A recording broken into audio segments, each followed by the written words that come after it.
Nós estamos contentes com a AWE, meio Fundação Multi-Event Organization. É honorável aqui de poder receber a promessa tampia e nós estamos sumamente contentes com o acto aqui. Então, me tenho seguro que é tampia aqui, comunidade de Corchou, Lohasi, Hope bom uso de mirando o hecho que necessidade para corresponder, necessidade para escrever, necessidade para mandar carta para outro, necessidade para mail, tudo isso aqui não tem parte de comunicação que temos para botar tremendo carnaval. O que nós temos como edição agora aqui é também queda traspassar, é também cruza a fronteira. Então nós queremos que para meio de aqui, mirando o hecho aqui, nosso carnaval, pouco a pouco, pero seguro também está chegando, caminho, mas está cruzando a fronteira na grande, então ponendo nos isla na alto. Dat is heel veel. Dank u wel. Meneer Saturnino, meneer Martina, dank u wel dat u ons hier wilt ontvangen. Wij van Seapost International brengen ieder jaar ongeveer 1 keer per maand een serie postzegels uit.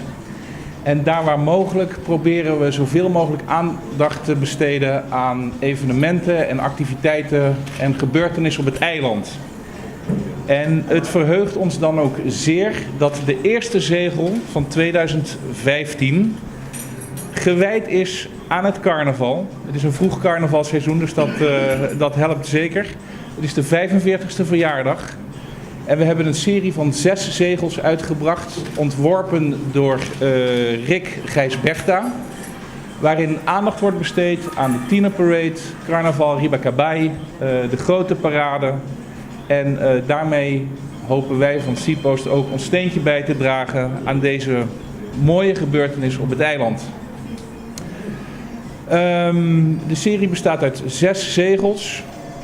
De uitgiftedatum is 19 januari, dat is net geweest dus.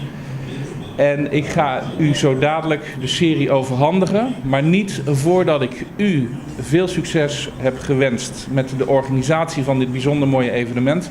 Maar bovenal wens ik u en de hele bevolking van Curaçao een hele mooie carnaval met veel plezier en dat het een hele mooie carnaval mag worden. En ik ga u nu de zegel officieel overhandigen.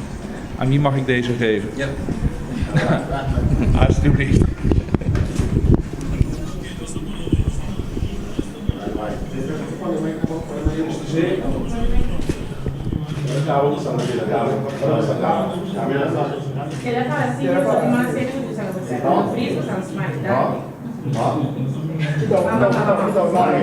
Aí,